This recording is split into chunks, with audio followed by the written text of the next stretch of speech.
It was a time of sadness, oh my heart, though I knew to love the better part. And well I thought was given to me my test of faith and love to be. It seems that if I ne'er can be sure that faith to the end I shall endure, thus long nor trust to all his might, to walk by faith and not by sight. I thought the cross that I could bear, for its weight was heavy there. If I could lay my burdens down, I should not fear to lose my crown. Evening shadows seemed quite to tell, and weary though my spirit felt, for then there came a heavenly light, as to calm my raptured sight. Angelic music filled the air, as flighted deities tussled there. Then one who bade them bow the knee, the Lord came and stood and smiled at me. Come gently to me as I tremble lay, and follow me, he said, for I'm the way. Before me crosses of every shape appeared, more magnificent than mine I feared. But then I saw once a beauty to behold, with jewels encircling it in gold. Thought I, this will be one to wear, this one would be fine to bear. And so this little cross did I take, but the cross did tremble and shake. The sparkling jewels, fair they to see, for all too heavy was their weight for me. They may not be, I cried and looked again, for comfort then to ease my pain. But one by one I passed them by, till a lovely one that caught my eye.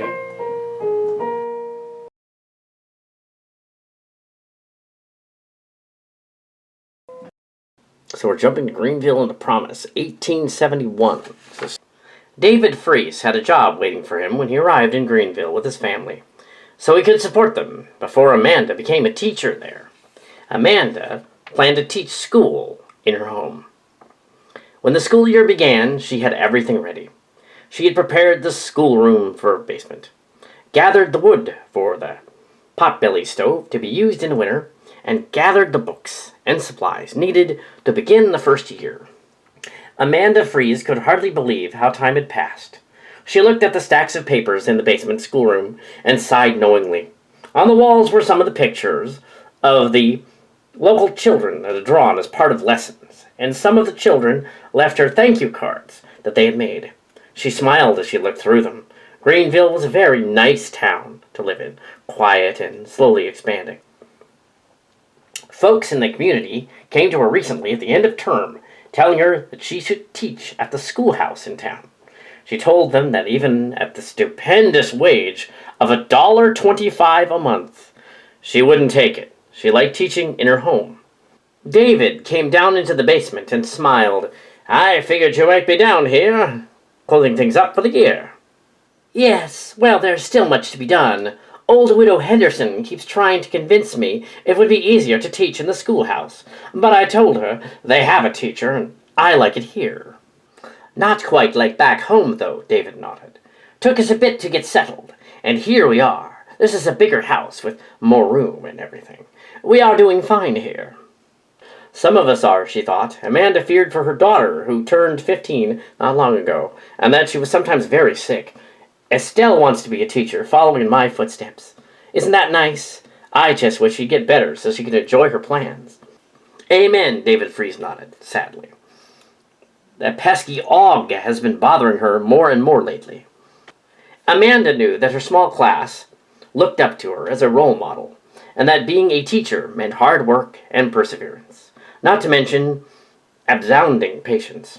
She recalled the children by name and knew they would be back in the fall term.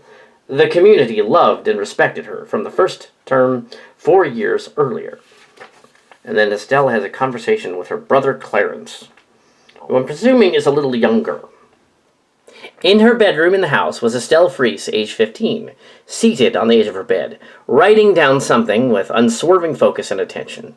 She completed the last page of this writing and dipped the pen back into the inkwell at her nightstand.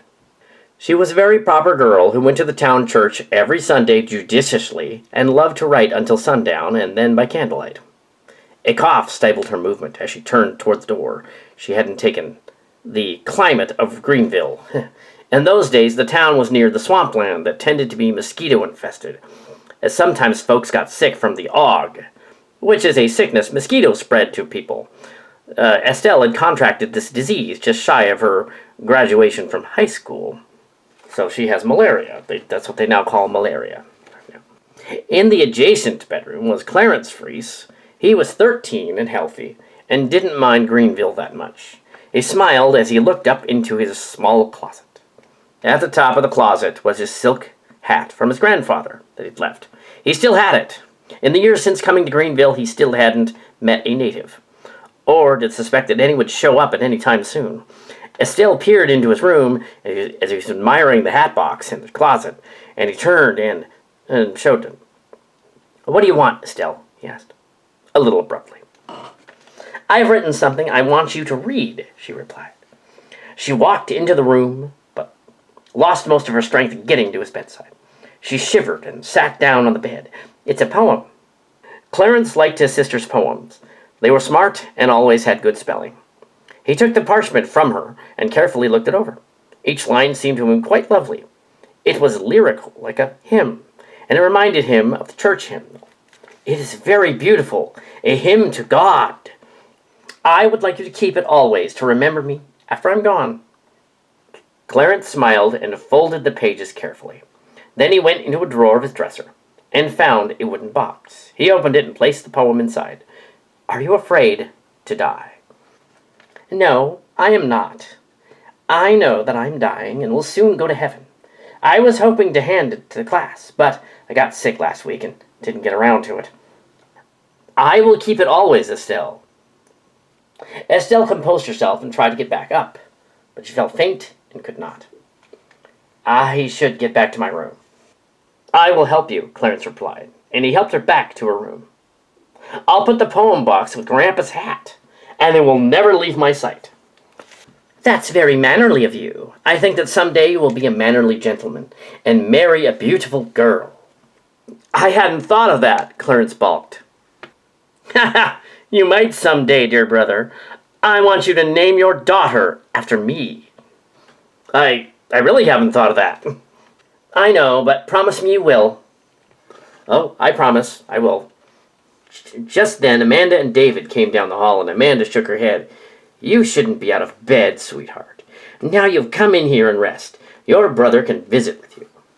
"Yes, Mommy, I wanted to tell him something." "I figured, but you're in no condition to be walking around on your own." Amanda took her in her arms and helped her back into the bedroom. The colors of fall painted the town the shades of bright orange, yellow, and red. The mosquitoes were still out, which was unusual for the fall months. The lakes and the swamps near the town were especially infested, all through the previous year, and there wasn't much anybody could do about it. Estelle managed to survive for another year, but then it was fall, and she could still tell that her diploma paper and her certificates of graduation was displayed on the dresser when she could see them. Her mother was the only teacher she ever knew, and her graduation day had been celebrated in a sickbed, but she didn't. Her health was very poor, but she insisted on keeping up with her studies. Now that she had her diploma, she insisted on teaching in the fall. Amanda, her loving mother, was by her bedside that afternoon tending to her. The town didn't have a doctor back then, so it was up to her to tend to her. "I know how much you want to teach like I do, sweetheart. I'm very proud of you." Estelle smiled, her waxen face covered in sweat. She looked happy. Her mother was with her, despite the sickness. Between horrible coughing, she had moments of relief. During one such moment, she nodded. "I'm happy to be here another year, Mother. That's all I can hope for." "I love you, my precious Estelle." Then she kissed her daughter's forehead. She well knew of her daughter's dedication, and she was very sportive. Sadly, she wasn't able to get well, and things healthy young women can do. In turn, Estelle knew of her mother's unending devotion and love, which she had hoped to follow. The sickness ravaged her body, but her mind was still aptly working, and her thoughts were of a bright other place, where she would be well. The other children in the class had sent cards, and Amanda opened one to read it to her. "Would you like me to read it to you?" "Yes, I would." One day, Estelle's ague became increasingly worse, and she was coughing with a terrible fever. The town doctor was summoned, so they had a doctor at that. But he couldn't do anything for her. The family feared for Estelle. She seemed resigned to her illness. One day, Estelle's ague became increasingly worse, and she was coughing with a terrible fever. The town doctor was summoned, but he couldn't do anything for her. The family feared for Estelle, so she seemed resigned to her illness. Amanda came to her daughter beside her to comfort her. She called in a whimper, "I feel so weak, Mother. Kiss me." Her mother was filled with consternation. Her heart sank as she kissed her daughter. Over and over in her mind she thought, "This can't be. This cannot be." Estelle was dying. And it seemed that a leaf caught in the fall breeze. She was taken away. As dear Estelle passed away, Amanda Fries could only repeat over and over, "It can't be. It can't be." The Fries family believed in God and heaven, so they knew that Estelle's death meant an eternity with the Lord. She was in a better place. Estelle was only 16 when she passed away. Her name would go on, as Clarence had promised to keep her poem, and one day name his daughter after her. He kept his promise. The dance where Mom and Dad met. Greenville, 1880. Clarence Fries walked up the dusty road to his house. A cool breeze blew up from the north of the lake. He had his tool belt wrapped around his waist, dusty overalls, and a well-used hat. In fact, he was covered in dust and mud, not to mention spots of tree sap. His sturdy frame was filled out, and he wasn't a young man anymore. The dreams and aspirations he had were originally to be a teacher, as his sister once wanted to be. But he didn't have the patience to teach, nor did it pay enough to support him, as it turned out. "Mother, were you standing there this whole time?" His mother, Amanda, was standing on the porch as he approached. "No, I went inside after you left this morning, bright and early. How did the apprenticing go?" "Fine. The loggers brought in new timbers for us to haul out to Louis Kuiper's place. They want us to begin building a house." "Well, son, even if you aren't a teacher, you are bound to learn something in the trades." Amanda regretted that her boy didn't like teaching, but she gave him her blessing when he made his new choice. She recalled the day 4 years earlier, like it was yesterday, and smiled knowingly. "Someday I could be teaching, but not school teaching. I could be a journeyman and teach apprentice carpenters." "That'd make me proud also," Amanda smiled. "Now you get washed up before you come in with all those filthy clothes. I'll put out some clean ones on the line for you to look proper during supper." Clarence nodded and walked around to the back to go into the wash basin. After supper, Clarence went to his room. On his nightstand was his photograph from graduation, taken by the town photographer. He also had his diploma pinned to the wall near the bed, yellowing at the corners. He looked at the room with a more experienced and skeptical eye than before as he was now a carpenter's apprentice, and noted that he could name all of the fancy names for different kinds of braces, beams, and wall hangings. He happened to glance up at his closet, and before he knew it, he opened the door and pulled down the dust-covered old hat box, and the smaller brown box where the letter his sister gave him was kept. Clarence thought for a moment about the old hat also, and that someday he would pass it on to his son, if he had one. He couldn't conceive of a time when he might be as old as Grandpa Fries, who was long ago had passed on. He recalled what his sister had said, I think that someday he would be a mannerly gentleman and marry a beautiful girl. And he said, "I hadn't thought of that," he balked. She laughed, even though it hurt a little to do so. "You might someday, dear brother, and I want you to name your daughter after me." As he thought about it for a moment, he figured that even if he had a daughter, and no sons, and one of them might be named Estelle, that she might inherit the hat also. Having children seemed such a distant thought, and having grandchildren like another lifetime away. The small hamlet of Greenville was in a slow state of growth over the last few years, with people coming in but not staying, as they came from all over, mostly for logging work up north. With the coming of new settlers, carpenters would be needed. Clarence completed his apprenticeship in carpentry in the year 1880, when he was finally ready to work in the trade full-time. In that year, people were moving into town and needed homes built. So, Clarence looked forward to a new and promising future. Okay, one evening he came home according to his routine, but something was different. The horse and buggy were set out in front of the house, and his parents were dressed up for Sunday service. This was unexpected, as he'd forgotten the occasional box socials that were held at the Congregational Church. The events didn't happen too often, and up until that evening, he hadn't really thought about attending one. So it's kind of like a Sadie Hawkins dance. Just No. David smiled. His father was old, turning gray. He looked like a miserly prospector from the Western pulp stories, and had clearly earned his years. Amanda looked stately, climbing up in years alongside her husband. She dressed in a fashionable outfit, even when it wasn't a special occasion, so she was a respectable lady. Clarence wondered why his parents were dressed up more than usual. "I know you two are up to something, so what is it?" Amanda smiled to her son and told him, "Tonight we are going to go to the box social, and would like for you to attend with us. Who knows, maybe you might meet some pretty lady and share supper with her. What do you say?"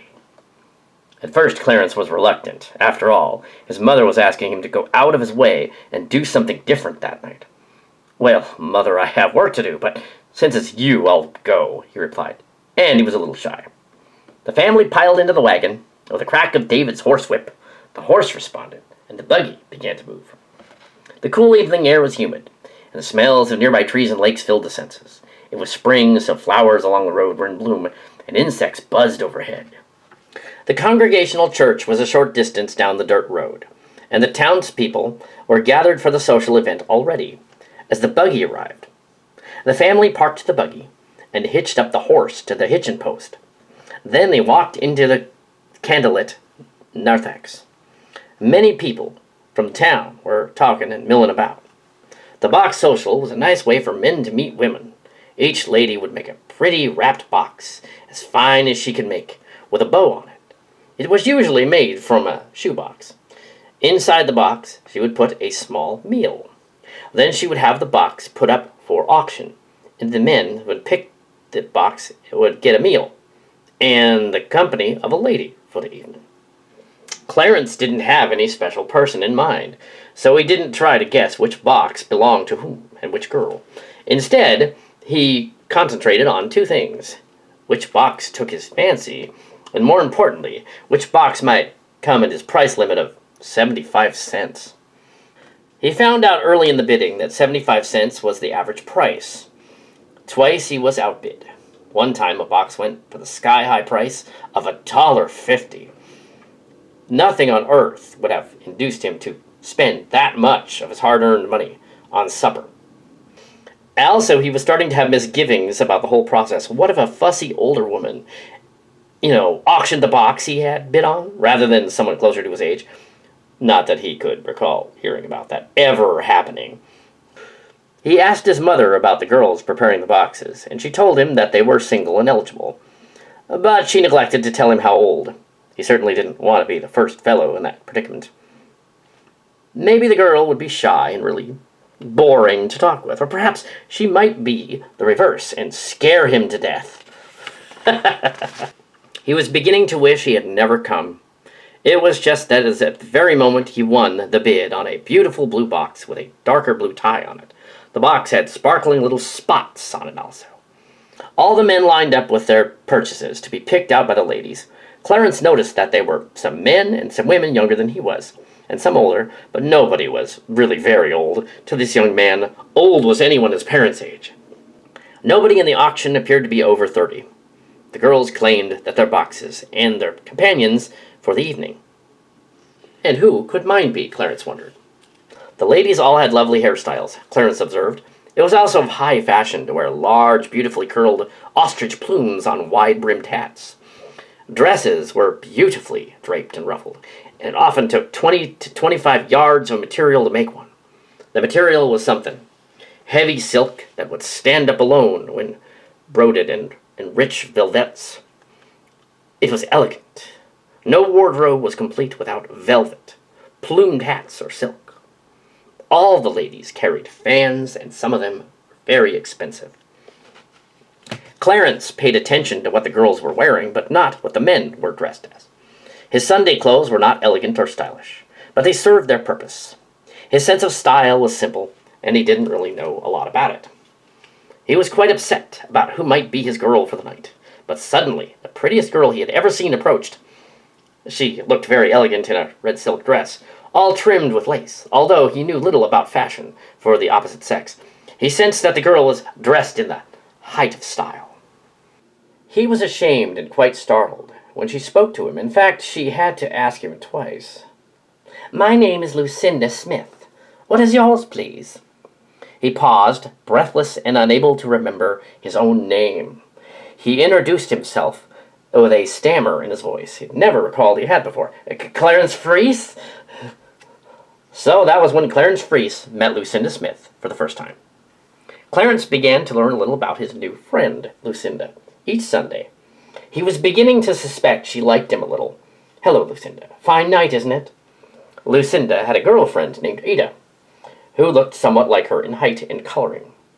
I'm assuming, like, pale, "I'm Ida." Ida smiled. She was always assuming gentlemen were talking to her, not Lucinda, and she had to address them directly.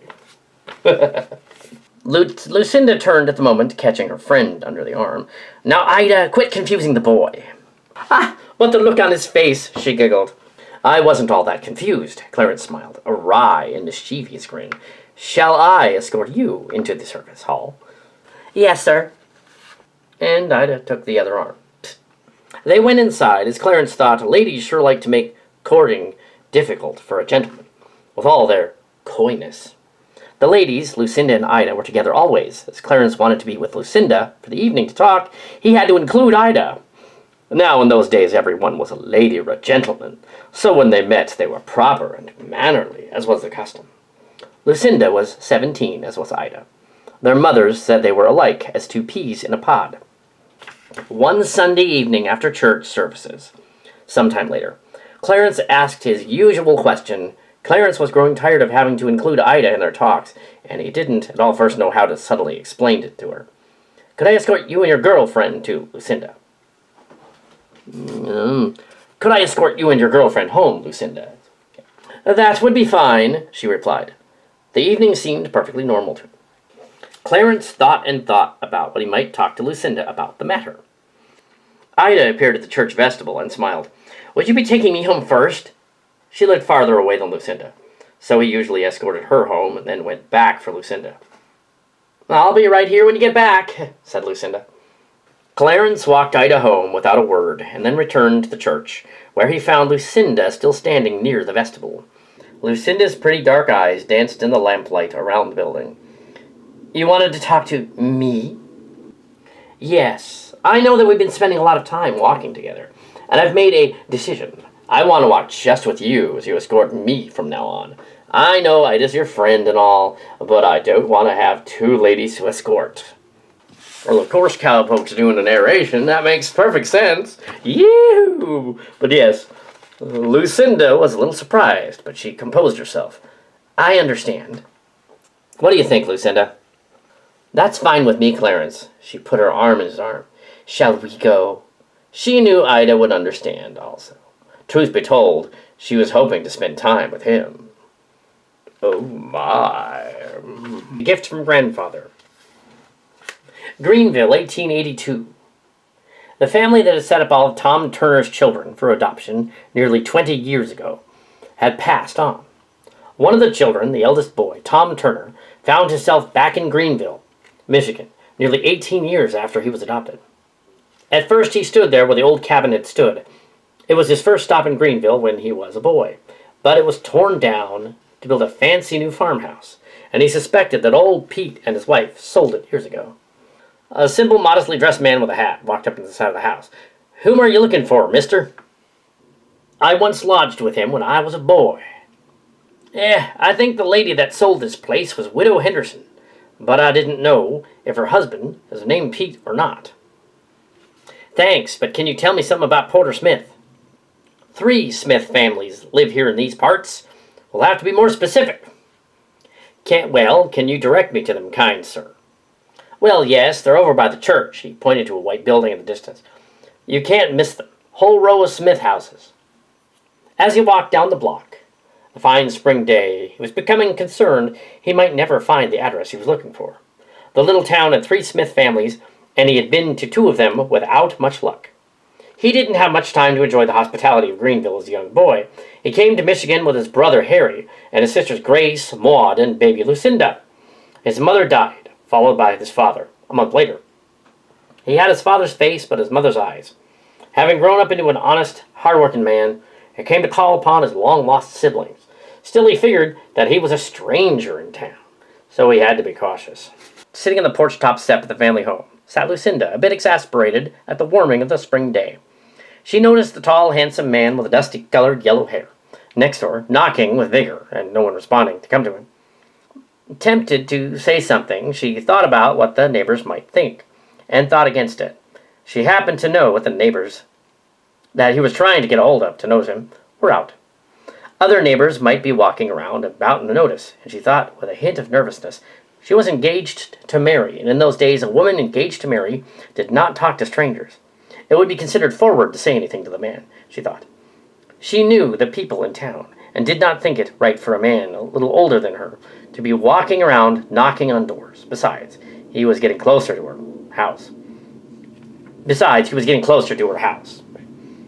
And the young man, tired of knocking, stood for a moment. Then he pulled out a piece of paper from his pocket and looked at it carefully. Before Lucinda could make a hasty retreat, the young man approached her and very politely inquired of her, "Miss." Lucinda didn't know what to do. He addressed her. She thought that it seemed kind of sudden. But since he asked, he wasn't being forward, and she was obliged to reply cordially. "Yes." She looked at him a bit flustered. "Excuse me, but could you tell me, please, where I could find the family by the name of Porter Smith?" Lucinda blinked. "That's my family, kind sir." "Could you be so kind as to bring them to the door? I have some important business to discuss, as I have come from a long way off to see them." Sally, her mother, happened to hear the talking on the porch and approached to see what was going on. "I'm Sally Smith, sir. May I help you?" "Mrs. Smith, I am Tom Turner, Jr., although I now just go by Tom Turner since my father died a long time ago." Lucinda was more flushed and her cheeks turned red, and she had a feeling inside that she recalled the stranger somehow. She couldn't quite place it. Now, where have I heard that name? She wasn't too keen on remembering old names, but she recalled something. Tom was anxious to see if the name meant anything to either of them. He looked first at one and then the other, and could see they did not recognize him. "Come in and sit down," said Sally Smith. Then she introduced her daughter. "This is my daughter, Lucinda." At that, the young man became very excited. He began talking rapidly. "I'm looking for a Lucinda Smith, who was born Lucinda Turner. She was adopted into this family 15 years ago, to my recollection. Sally has always been my mother, although it is strange." Lucinda had a look of reckoning, all of a sudden. "Stronger than before. You seem familiar to me." "I am your brother." "My brother?" Lucinda gasped. "Well, you were only a baby, but it's possible you could tell it's me." Lucinda gasped. "I didn't even know I had a brother." Sally realized there was a familiarity in him that she didn't see before. "Why, you are Tom Turner's son. He's the man who died so many years ago, and we took in his youngest." She looked at Lucinda. "You, dear." Lucinda looked a little startled and said, "Are you sure about this, Mother?" Sally nodded. "I'm becoming more sure by the moment. Tell me, Tom, what brings you here?" "Tom Turner, my father, left an estate with a substantial bit of money you're entitled to. He's been gone for 18 years now. He explained that the money had been put in a trust until the youngest child reached 18 years of age, and since Lucinda was recently 18, she was entitled to her share. The money was to be divided among the 5 children, and each would get $200. That was a lot of money in 1882. You see, Lucinda, we all get the money only when all of us 5 are accounted for, and you were the last one. I searched everywhere." Lucinda's eyes widened. "I have other brothers and sisters?" "Yes, you have another brother and 2 sisters." It was the first time Lucinda had heard of such a thing, and it became quite a shock. She could hardly believe what she was hearing. Lucinda and her family were so excited that they weren't listening to Tom anymore. "It is true, and in addition, "You have $200, Tom Turner stated at last. Lucinda began to be overcome and said, "I can't believe it. $200. Sally nodded with approval. "You must stay for supper with us tonight, Mr. Turner." "I would be honored, Mr. Smith," Tom replied. "That is supper," he told them more of the details, and repeated that he was the eldest brother and that the money would be distributed among the siblings. Lucinda discovered that she had a family she didn't even know about, and he had parents from long ago, which she had gathered from what her mother told her. Old man Porter Smith, who was the town pastor, was in his later years, but it was said that he would never really retire. He greeted Tom as he walked into the room with a warm smile. "You don't look much like Lucinda, but I suspect you do look like your father more." "Lucinda looks a little bit like our mother. I remember what she looked like. She had these beautiful dark eyes." "You must have been very young when your parents passed on," Porter nodded. "I was just barely 10, sir." Porter smiled before he put out his Bible, which he carried around all the time. "While dinner's being prepared, tell me about yourself and the others." Lucinda hurried to the kitchen nervously. "I'm a farmer. Harry, my brother, is a minister, and Grace lives on a farm. Maud also lives on a farm. They live all around the state." "Well, it's a fine thing you have a minister for a brother," Porter nodded. "Farming is fine, too. It's a noble profession. However, ministering interests me because, after all, I'm the minister." "How long, may I ask, sir?" "Over 20 years I've been the head pastor and minister at the local Congregational church." "Why, I bet my congregation $5 if they could read the Bible cover to cover in a year." "That's a lot of money." "Nobody's ever claimed it." During the meal, Tom explained what he was raised. "I was taken in by a young farm couple that brought me up. I worked hard for them all of my life, and at the age of 21, Pa gave me a new suit of store clothes, $25, and released me of my obligations." He explained that he had a very good job and was hoping to have a very fine future. One day he wanted to be married and have a family of his own. On his way out, Tom mentioned that he planned to get married, now that he had his inheritance. He turned to his sister. "I don't suppose that money means that much to you." Lucinda replied, "Oh, it means a lot to me. I can use it to buy my wedding fixins. I hope you can stay for my wedding." "I wouldn't miss it," Tom replied. "Good night to you all." He bowed and he left. For a Greenville wedding. Greenville, April 19th, 1882. The magic of springtime often turned people to thoughts of fancy, of joy, and love, and so it was not surprising that the wedding happened the time of year. So Clarence Freese and Lucinda Smith were getting married. Pretty dark-eyed Lucinda wore a plum-colored taffeta gown, which was very lustrous indeed, and required 25 yards of material to make. The dress was ruffled and flounced.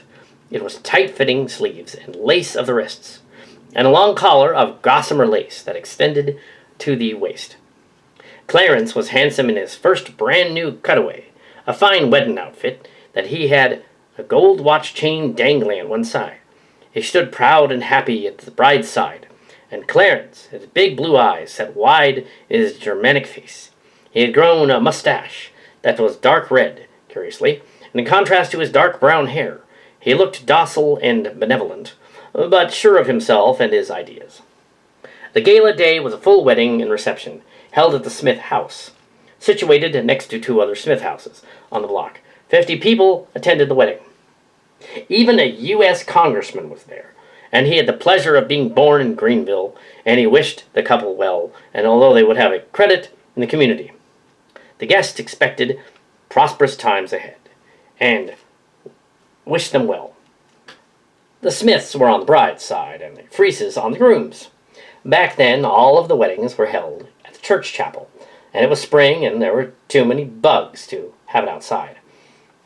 Officiating the wedding was Pastor Smith himself, and he found it somewhat amusing that he had to both give the sermon and his bride away. The bridegroom was a nice, sturdy-built man with a fine occupation as a carpenter. Clarence Leslie Freese looked quite happy to be getting married, although initially he thought all the trimmings and extra fussing about was a hassle. The bride, Lucinda Smith, would become Mrs. Clarence Leslie Freese, and all during the wedding service she kept saying to herself, "Miss Freese, Mrs. Freese." It was like a chant, and when she thought about the name, it was like a dream. Most of the wedding gifts were silver, such as silver platters, silver cake plates, and silver spoons made of pure silver. Oh, that's fancy. The silver spoons were very light, almost as if they weren't there. And then, when one picked them up, among the wedding gifts also was a document, and all the guests wondered what it was written on it. After a time, the guests talked in increasing whispers about it. So the bridegroom's father asked for his son and thought of it as a good time to explain it. The bridegroom walked over to the marble-topped table with many gifts on it fitted to capacity and removed the document. Then he announced what was on the document. "This is a deed for 90 acres of land, purchased for me by my father as our wedding present." The land was just a block or so from the dirt road to Turk Lake and the Flat River, and was named for a grove of trees. All of the guests were elated to the news, and they wanted to know what he planned to use it for. Some wanted to know where it was and what was on it, while others thought he might farm it.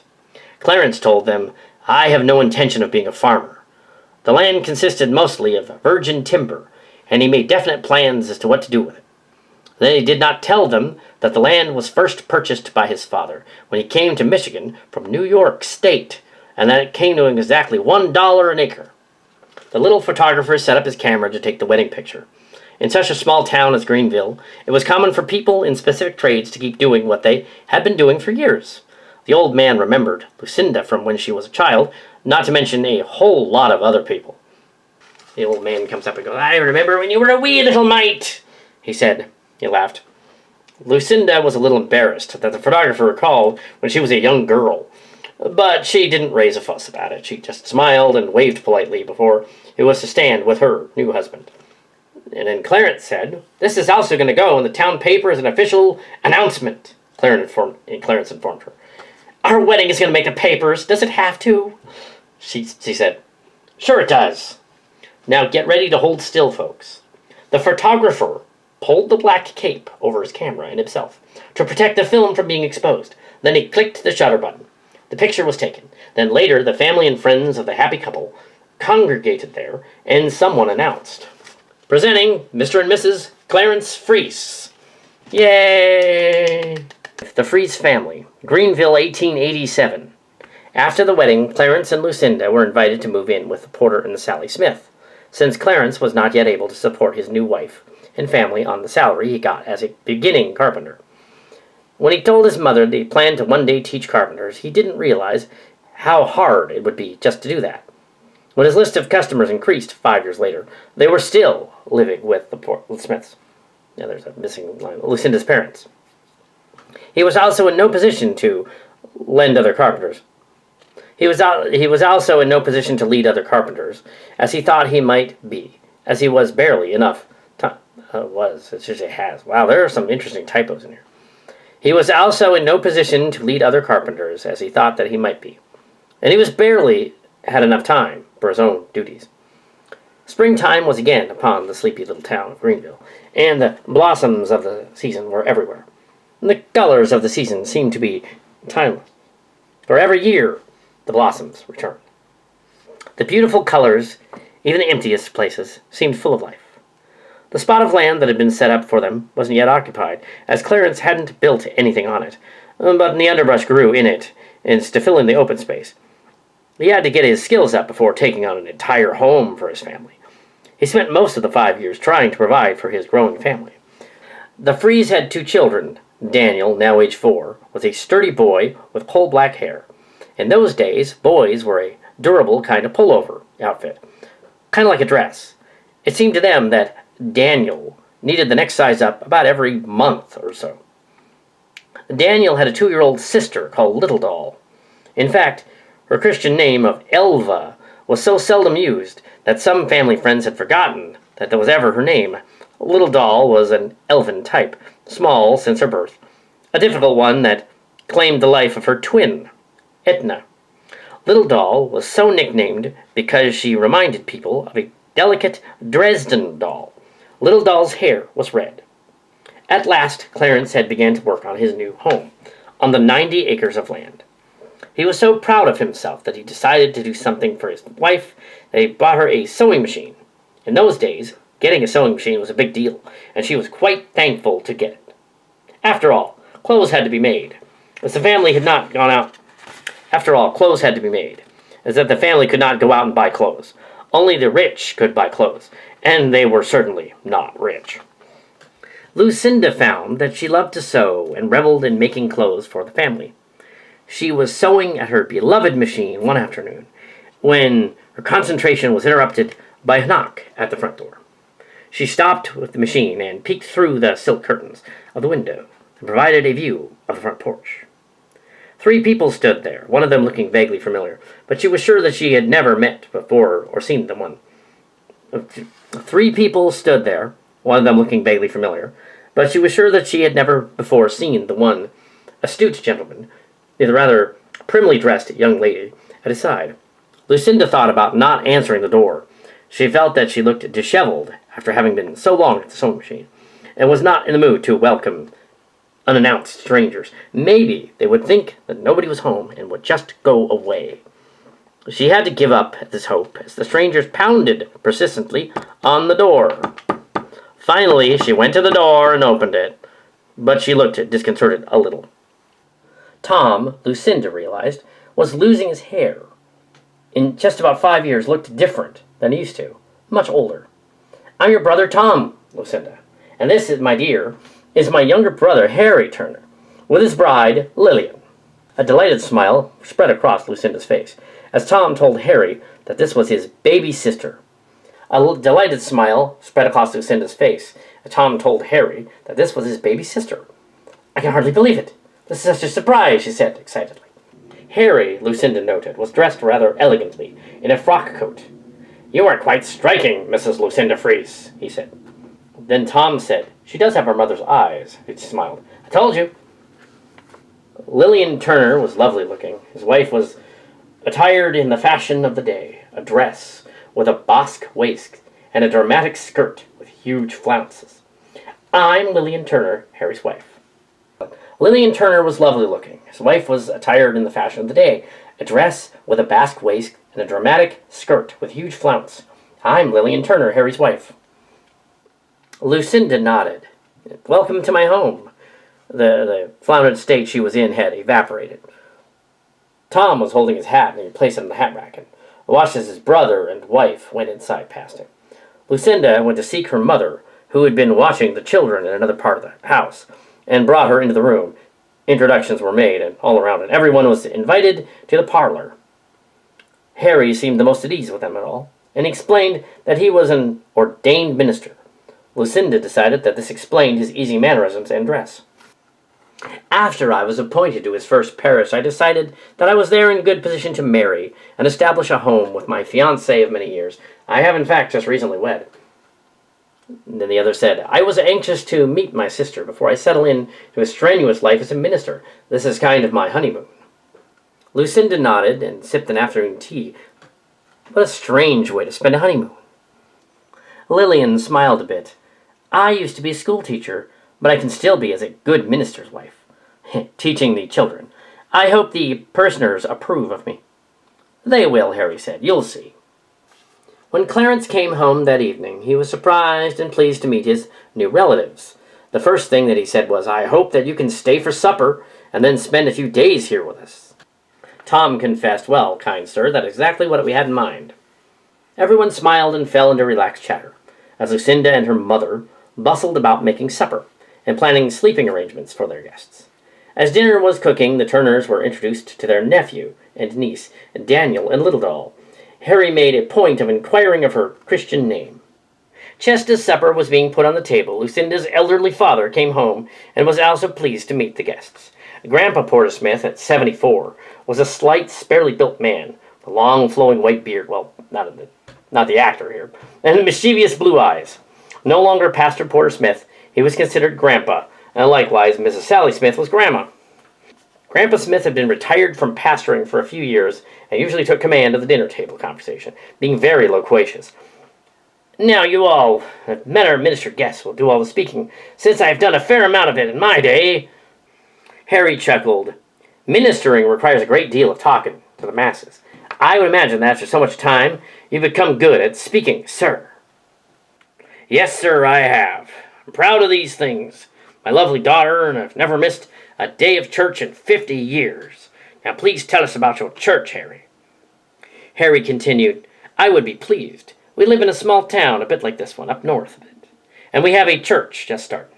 Only 14 people in it, so it isn't as large as yours. My church started out with only 5 people, counting me. But the Lord has blessed us with evangelism, and we brought in almost 60. Well, in recent times, it's dropped a little. Then the other guy says, the Lord works in mysterious ways, Harry smiled. The next day, Clarence showed his new relatives where he was building his new home.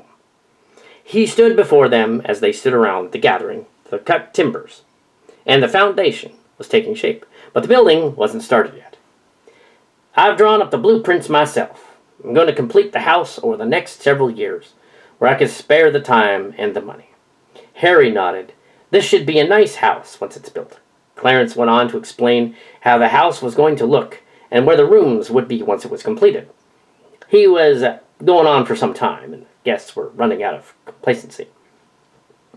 Porter walked up to him and smiled. All the building talk aside, son, I think it's time we go to the photographer and get a family portrait.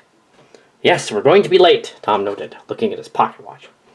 They had planned to get a picture taken that day, and Clarence loved to talk, and during all hours. Finally he stopped, and it seemed for a moment that it was silent. His face contorted the notion of silence for more than a minute, and he caught himself wincing into the sun. Yeah, that's a good idea. Lucinda shook her head.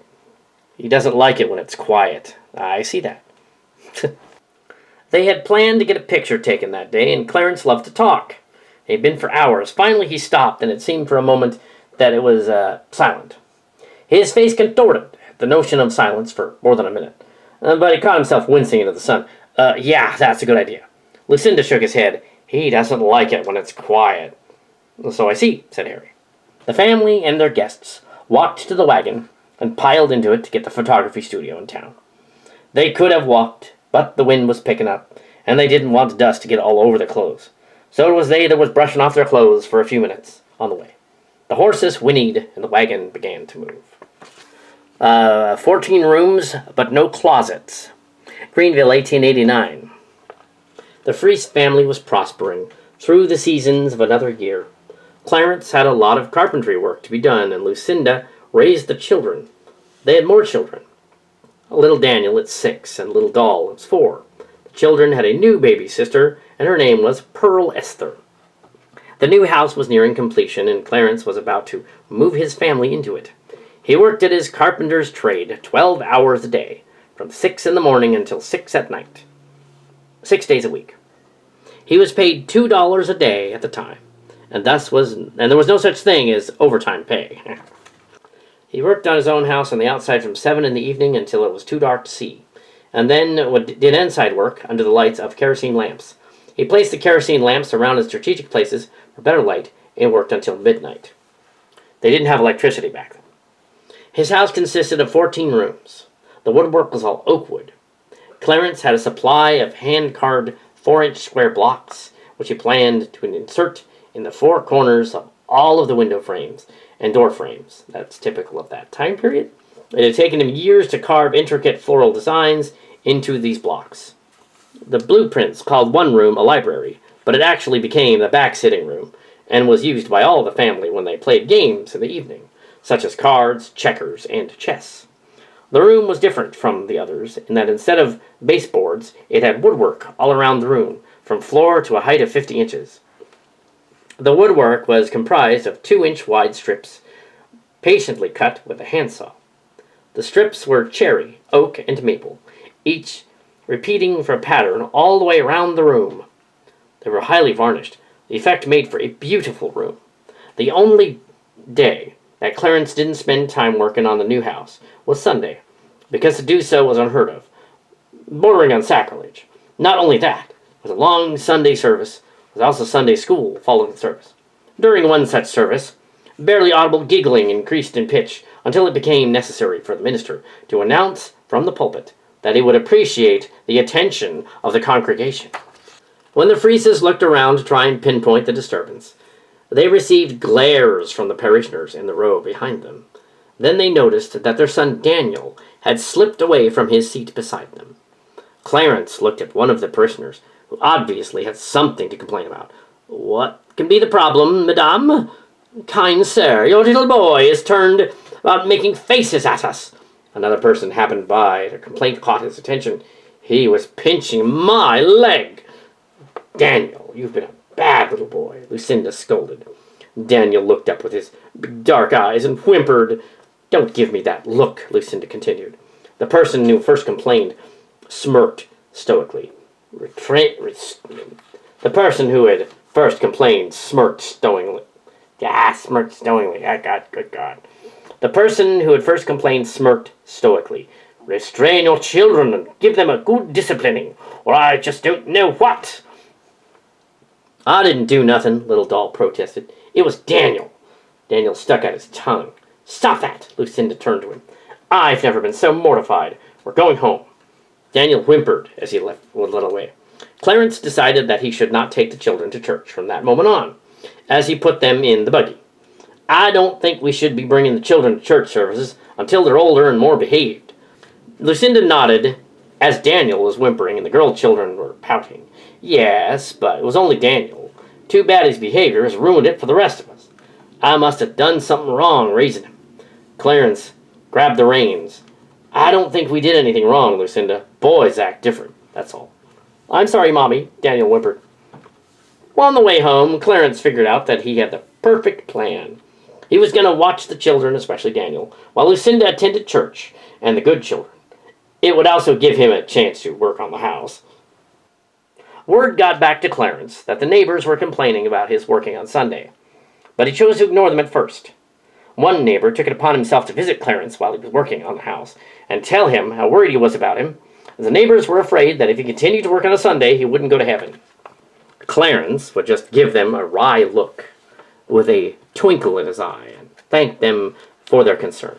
"Still," he added, "I'm not ready to go to heaven yet. I'm in a hurry to finish what I'm going to be finishing first." Then he continued the construction. The colors of autumn were brilliant with warm reds, yellows, and oranges.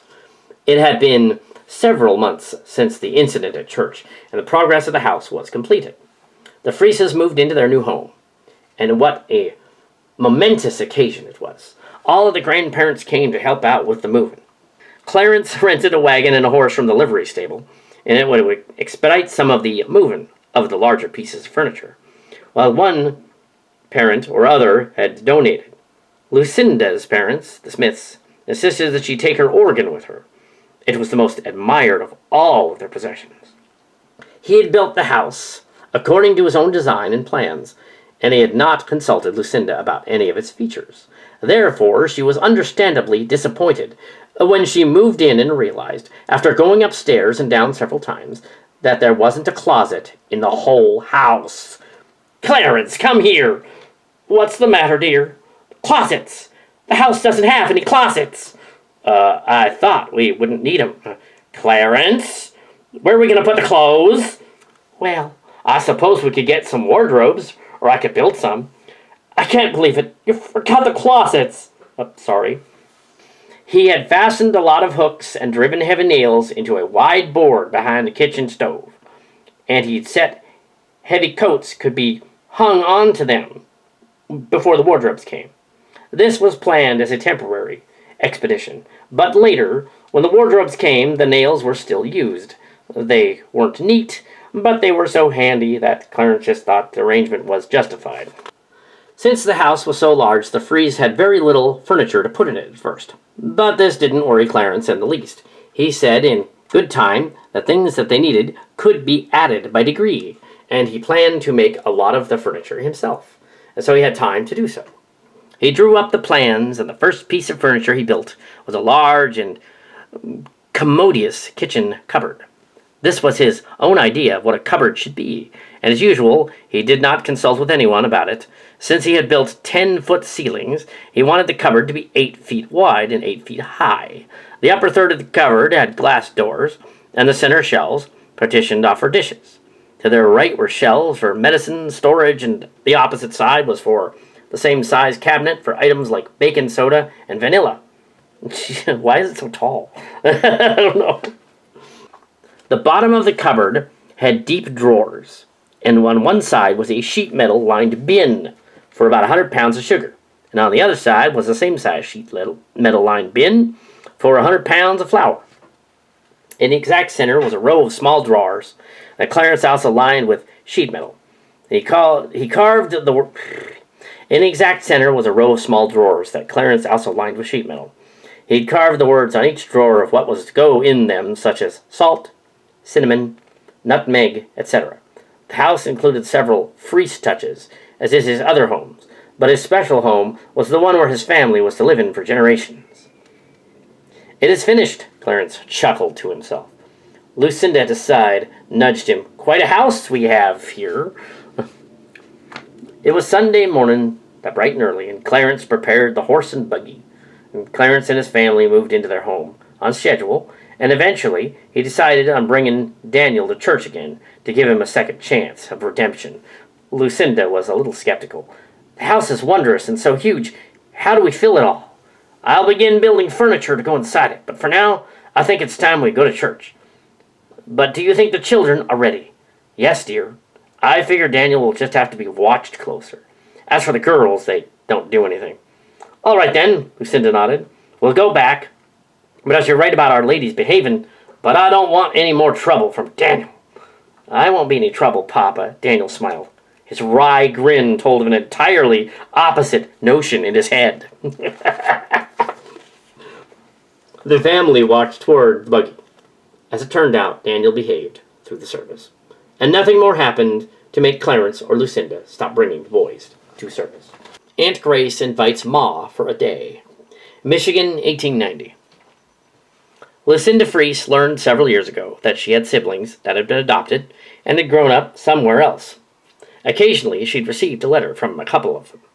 Over time, she was getting very anxious to meet her remaining siblings. As soon as she found out about her family through her brothers, Tom and Harry, she wrote to each of them. Then one day she received a letter from a remote town, and her curiosity grew greatly. She hastily tore open the envelope and was surprised to see the handwriting was very poor, like that of a child. She looked at the signature at the end of the letter before she read it and realized that it was from one of her sisters. "Dear Lucinda, I'm your sister Grace. Tom told me about you, and we should meet, because that'd be real nice. I want you to come and see me, because I can't come to you. I would have written sooner, but I have one child after another, and I have 4 children now. Here is where I live, on a farm east of you. You can take the new railroad. I would love if you would come see me soon. Let me know what the date would be good for you to come. Signed with love, Grace." The letter gave crude directions on the railroad line that led east into the state, and an address. The letter intrigued Lucinda because her sister had 4 children, just as she had. Clarence came home that night and walked into the house with a slight hint of exhaustion and working hard. Lucinda asked him how his day was, and he replied, "I've just started on a new house, and it needs to be done according to the schedule plans. It will have to provide us to be building all through the season." "But I got a letter from my sister Grace," Lucinda said excitedly. "She wants me to go to visit her on the train." "You've never been on the railroad before," Clarence smiled. "That sounds like a fine idea." Then Lucinda thought for a moment. "What about the children? Should we both go and take them?" "No, that'd be too expensive. We can't afford to go together. You best go by yourself." Lucinda frowned a little.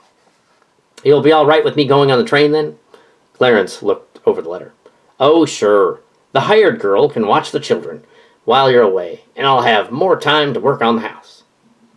"I don't want to have to worry about you all while I'm away." "You would anyway," Clarence smiled. "Well, now I have to write her back and tell her our plans," Lucinda nodded. Lucinda wrote Grace that she'd be able to come and make the long-awaited visit. She looked forward with much excitement to meeting her sister, and along the way that she wondered about her. She thought about what she would look like, and what kind of life she had. She felt very strange as the train left the station. Clarence's face and figure became ever smaller, until soon she couldn't see him at all. She began to feel lonesome, and then realized that this was the first time in her life she'd ever been on a train alone. Also, it was the first time she'd ever been separated from her Clarence and the children. She missed them already, and had a good mind to get off as soon as the train stopped at the next stop and go back to Greenville. She was rudely awakened from her daydreaming when the conductor asked for her ticket. She was about to look for it in her pocketbook when she realized that she was holding it tightly. She timidly gave it to the conductor, and then he checked it and saw how far she was going. He told her, "I'll let you know when you arrive, ma'am, and you'll be sleeping. I'll wake you before the stop. You can get ready." "I'll let you know when you arrive, ma'am, and then you'll be sleeping. I'll wake you before the stop so you can get ready." Sleeping? Such a possibility had never occurred to her. She had no intention whatsoever of nodding off to sleep in the countryside to look at, and then settled back into her seat to enjoy the trip as much as possible. It seemed to be hours of just riding, and after 4 or 5 hours, Lucinda opened her shoebox lunch she had carefully picked for herself and began to eat it. When she was finished, she very carefully put on the cover and tied it with a string that closed it again. She clasped her pocketbook very firmly in her grip and leaned just back to relax and close her eyes for a moment or two only. In what she thought was no time at all, she felt someone shaking her and awoke with a start. The conductor was very empathetic about it. She had reached the station, and she very slowly and sleepily got off the train. 2 people met her at the train, and since no one else got off the train beside her, they had no difficulty in recognizing their guest. When Lucinda saw her sister, she thought that she looked exactly as she thought she looked. She was dressed very unfashionably, and so was her husband. They were very plain people, with cheerful, weather-beaten faces, wrinkled from being hard at work out in the sun. Grace kissed Lucinda, and she returned it politely. Still, there was some hesitation. Her brother-in-law shook her hand uncomfortably. Grace and her husband were not used to meeting strangers. Lucinda sensed that she was a stranger right off, but she wasn't one to just speak to be heard. She had manners. Grace nodded. "That's right. I'm almost 2 years older than you. I reckon you're 27 and I'm 29. Tom sent me a letter telling me I was only 2 when we came to Greenville, and you were just born." She warmed up a little.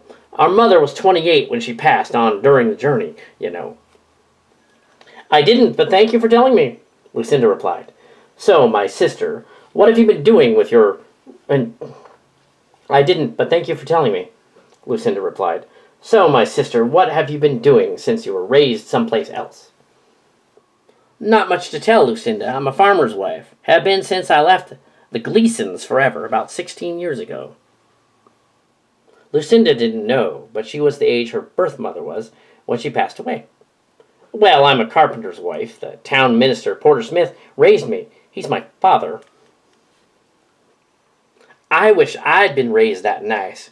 Grace paused. "The Gleasons were awful mean. I left them when I was 14. Ran away to the Ordmans, and John here promised to marry me to keep me from the Gleasons." Lucinda looked startled. "That sounds shocking. You should tell me about it, because it sounds like an interesting story." "I promise I will, and I was 18 when I got married." Then she turned to John. "John, this is Lucinda." The sullen man smiled inwardly and looked much older than his wife, probably nearly 40 years old. "Pleased to meet you, Lucinda Fraze." He then took her bags to put them in the dusty lumber wagon. He seemed uneasy, not just around Lucinda, but around anybody. Lucinda had a feeling that she was a bit too overdressed in her fashionable dress, and seemed that the plain-looking Ordmans were a little taken aback at her at first. Grace and John Ordman were simple farmers, and dressed with no extra elegance. Lucinda, in contrast, made nice fashionable dresses that made her look elegant and well-to-do, but just for special occasions. "No, we managed to make do." Lucinda felt a little ashamed about her melancholy thoughts about her sister's attire, but shook her head a little to shake the thoughts out. "I learned making finery from my mother." Grace had big brown eyes and wild black hair that seemed to fly in all directions. Her hair had never been dressed properly, and looked as though it had just been fortunate to have a comb quickly run through it, once a day. Lucinda could not help but wonder what her sister would look like if she'd been all dressed fancy and elegant. She thought she could look very nice as it was, but she knew she was going to like her. John wondered why she hadn't climbed into the wagon yet. "Are you going to just stand there?" Lucinda composed. "Are you going to just stand there?" Lucinda composed herself. She'd been thinking about the clothing, and an unidly old lumber wagon. Well, the horse looked sturdy, save for the spray of chicken feathers all over, and the boxes stacked in the back. It looked capable of transporting anything.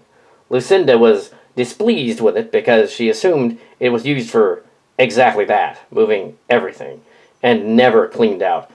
Oh. Oh, I was just thinking, she nodded, and then climbed into the wagon. Grace climbed into the high wagon easily, and okay, Paul, let's get going. John nodded and cracked the reins smartly. The horse didn't even huff as it began to move. Grace began to rattle off people, places, and events in her past. But the noise of the wagon rumbling along turned most of what she said into a cacophony of noise.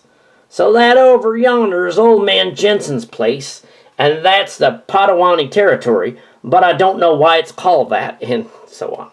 The long and tiring ride to the farmhouse was over at dusk. John drove the horse expertly, and brought them to their destination without a problem. Lucinda wondered what John's full name was, but didn't ask. She assumed he was called Paw affectionately, and that she could call him John. When the Ordmans reached their destination, they kindly helped Lucinda down from the big wagon seat, and then Grace began pulling packages out from the boxes of the wagon. She took Mother's suitcase out first. And set it on the ground, and then called to Pa in a cheerful voice to hurry and help her get the stuff to the house. He seemed so anxious to please, for Lucinda was quite touched by his attitude.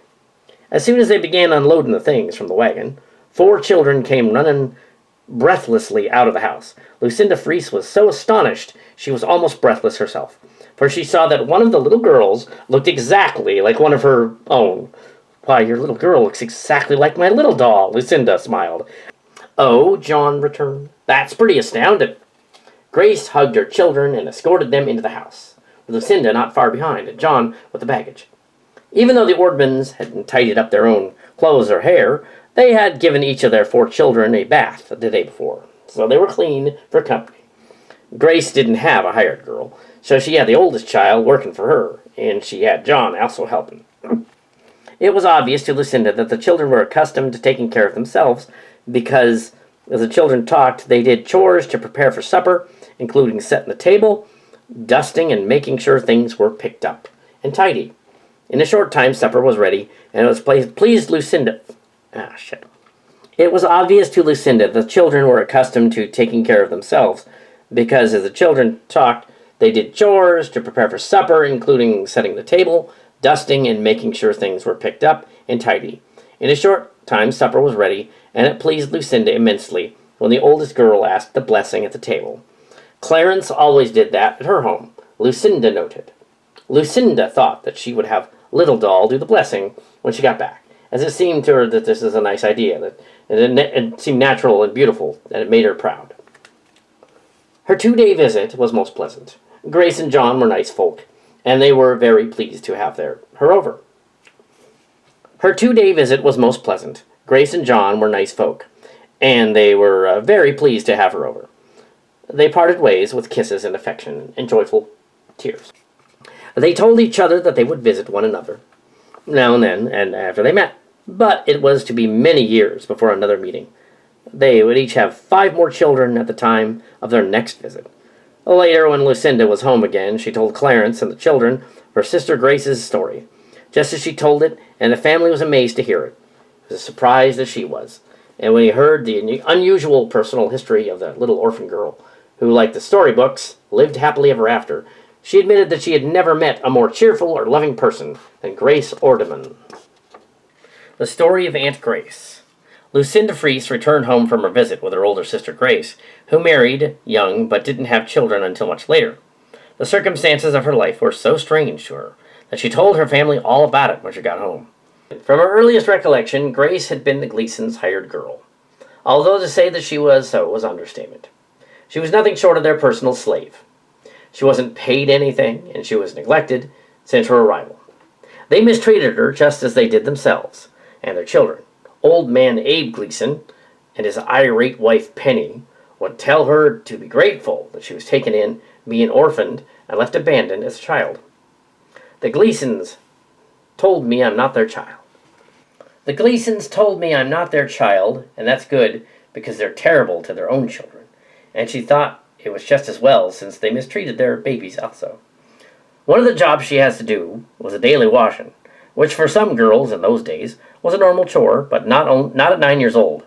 However, in her case, she was told to do washing for everyone, even guests, and to do it over, Penny Gleason decided it wasn't good enough. She was told to stand upon a rickety chair to get to the huge washtub, which was too tall, and the bar of laundry soap was always slipping down into the scalding hot water. She would have to retrieve the soap each time. She had at times huge baskets of clothing piled up too high to be done by one person, and not once did Abe or Penny tell her it was satisfactory. Grace wondered why at times she didn't go to school at all, because the Gleasons said so. She didn't understand why they sought to make her do endless scrubbing, cleaning, washing dishes, washing clothes, and gardening. Her only respite was to know she didn't like living there. Her slovenly and lazy keepers demanded she call them her folks, even though she wasn't theirs, when company was present. They whiled away their time, mostly then yelling at her, and telling her what to do, and how to do it. Most of the taunting was Penny's doing. It was getting so that nothing was clean anymore. So after a while, when she was done, dirt and grime would cake back on to everything she worked to clean up. Every year, Penny Gleason bore a baby. Grace thought every successive baby more ugly than the previous ones, and she hated all of them. Her bitterness was mostly held inside, as any protest would have been with punishment. The whole family was always dirty, so was everything else in the house. The house had no screens, so flies were so numerous, and covered the walls and the furniture and occupants. The latest and homeliest baby yet was sitting on the floor, trying to chew on a big piece of bacon rind. Penny said it was supposed to be good for her to cut her teeth on. She had grease all over her face and hands and clothes, and the flies were eating the rind with much success, as was the baby. As the black pests began to cover her, she started crying loudly, but her own mother was out for ignoring her. Grace was growing taller, and with each passing moment more impatient, longing for freedom. She could stand up to the washtub without a stool. She thought of the endless days she had done the same thing, over and over. The sink was always piled high with dirty dishes that had to be washed and dried and put away as soon as the washing was done.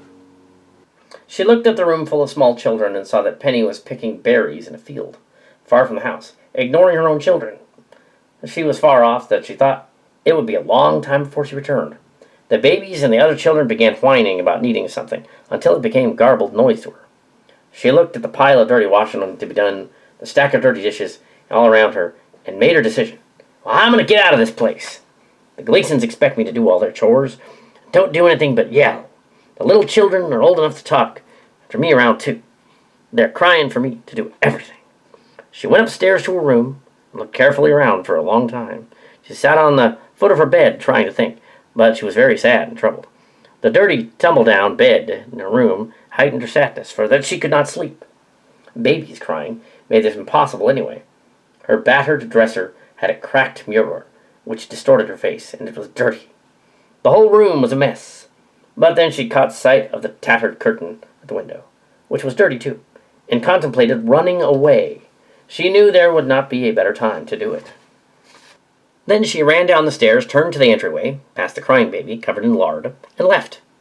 Nobody was following her at all. She escaped without so much as even a protest. Running away had been so easy that she hadn't considered what to do after that.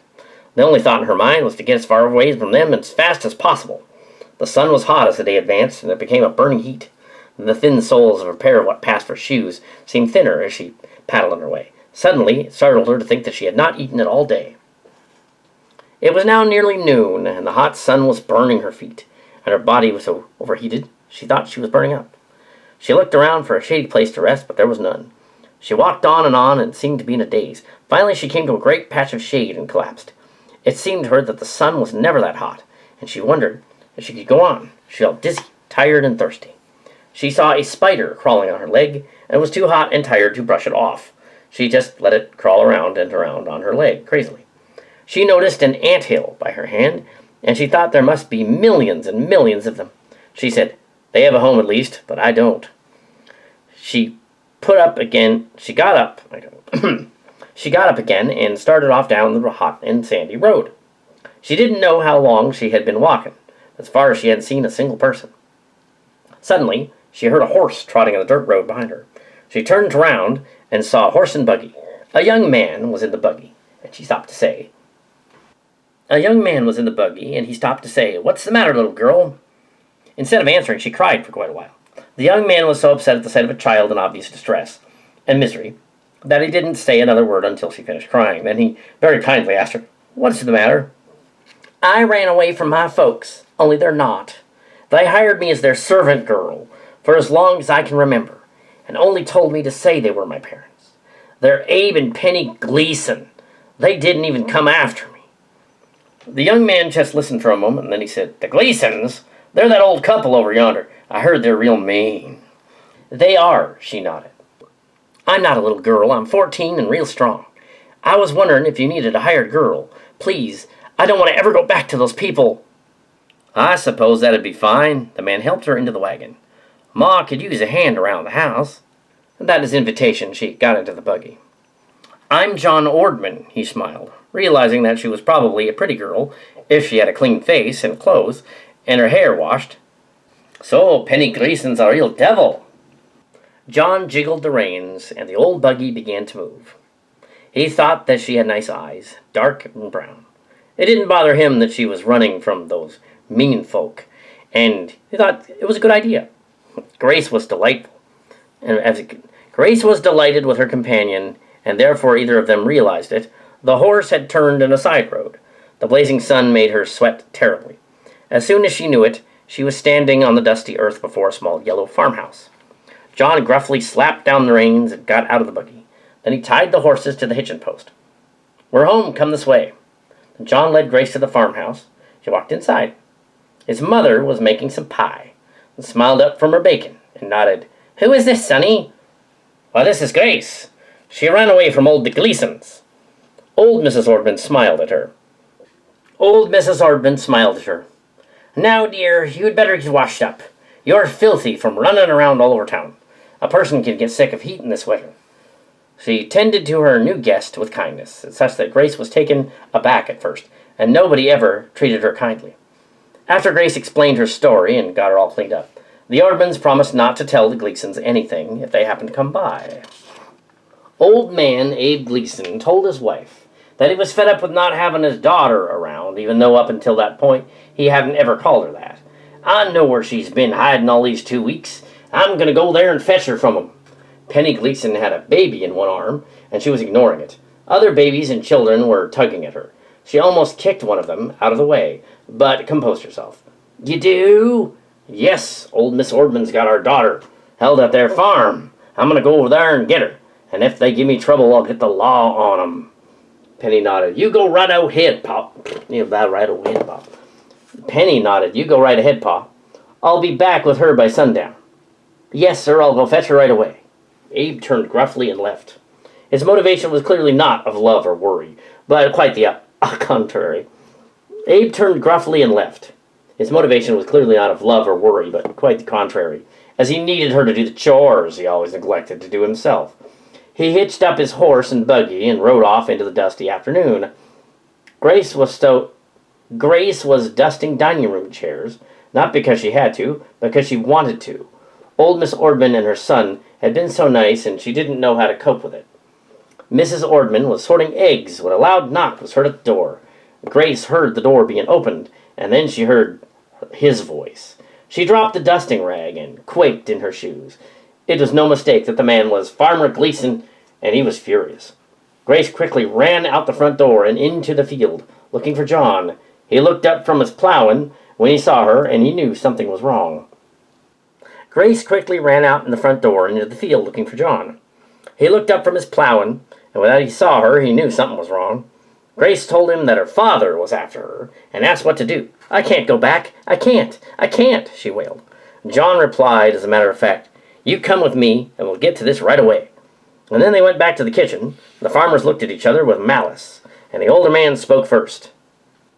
When they got back to the kitchen, the farmers looked at each other with malice, and the older man spoke first. I've come for my daughter, and I'll get the law on you for stealing her."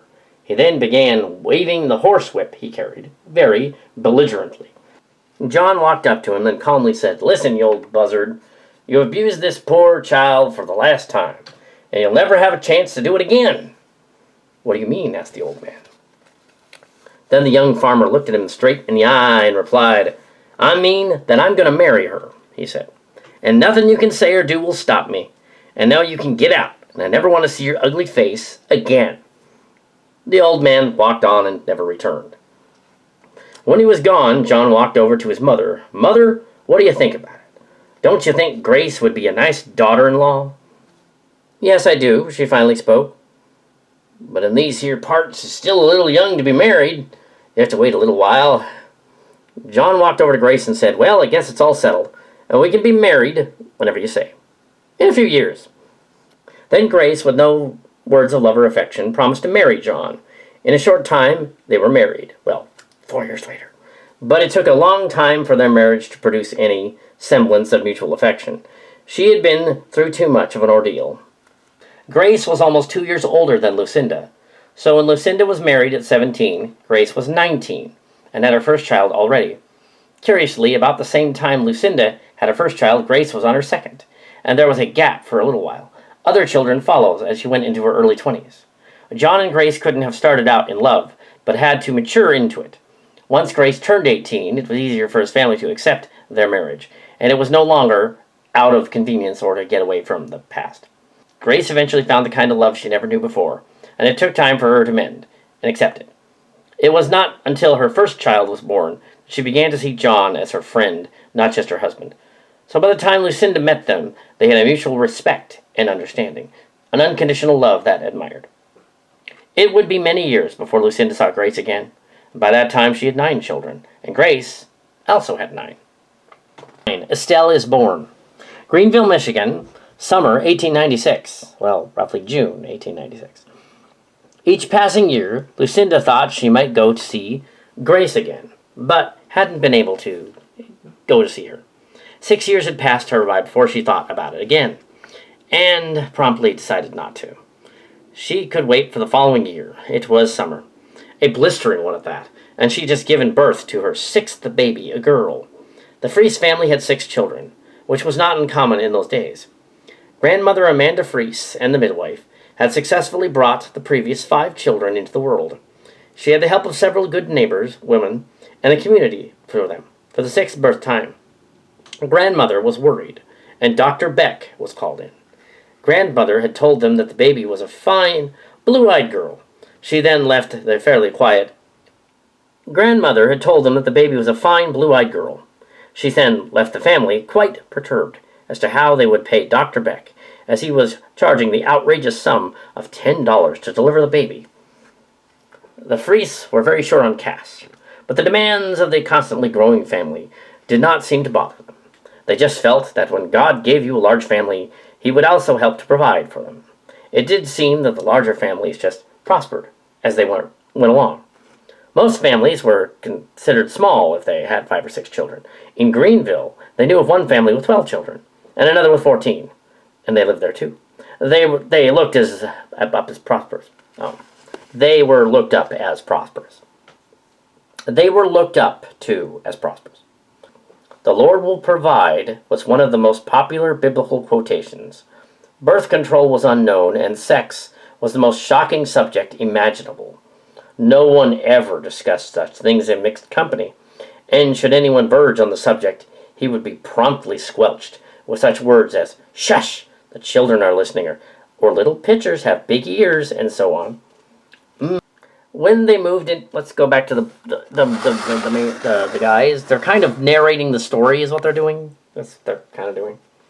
Yeah. When they moved into the house, the Frieses had Daniel Porter, Little Doll, or Elva, and Pearl Esther. The first boy born in the new house was named Lee Oliver, and he was husky, as the house was big.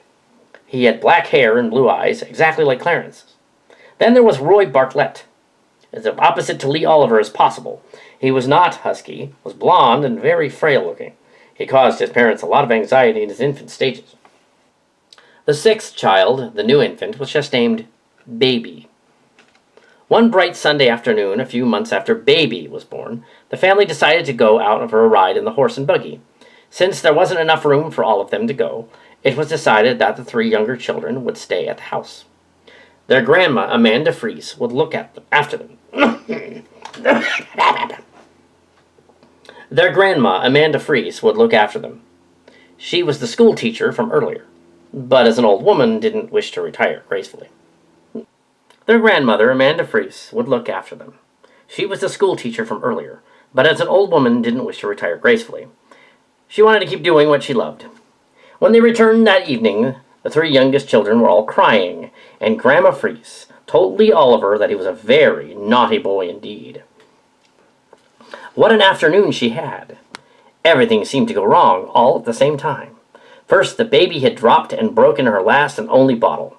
She was hungry, and there was no way to feed her. The 2-year-old, Roy Bartlett, had broken several pieces of china. And then to cap the climax, the 4-year-old, Lee Oliver, had climbed up a chair so that he could reach the dishes in the big china cabinet. The largest platter, the turkey platter, was in 1,000,000 pieces all over the floor.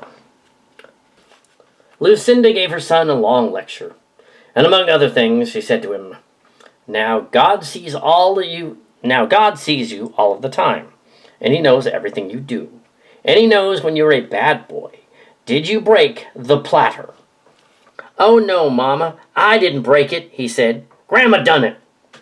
Now, Sonny, you know Grandma didn't break Mommy's great big platter. Did you do it? No, I didn't break it. Grandma done it. Now, Sonny, you're a bad boy, and God knows everything you do. Now you must sit in the corner in the stairway, in the dark, and when you are ready to tell the truth, you may come out. So she put him in the stairway space behind the door, and told him he could rap on the door when he was ready to tell the truth.